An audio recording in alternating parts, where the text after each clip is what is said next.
सम्झूं पिया त हाणे असांजा इदारा कंपनियूं थी वियूं आहिनि, असांजा सिक्योरिटी इदारा कमर्शियल कंपनियूं थी वियूं आहिनि, असांजा पॉलिटिकल इदारा पॉलिटिकल माण्हू जेके असांजा पब्लिक रिप्रेज़ेंटेटिव आहिनि उहे ख़ुदि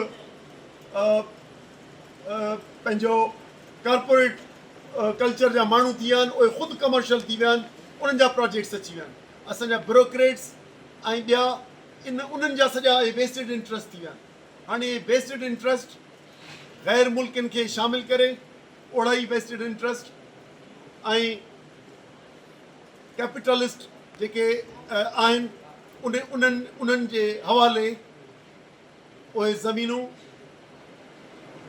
उहे प्रोजेक्ट्स उन्हनि जे हवाले था थियनि, पर ॿाहिरियां न।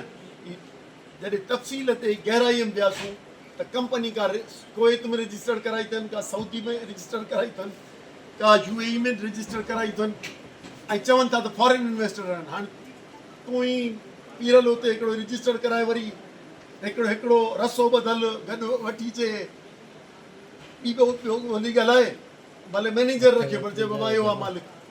हीअ सॼे मुल्क जी मिल्कियत खे हड़प हिकु धक में थिए पियो।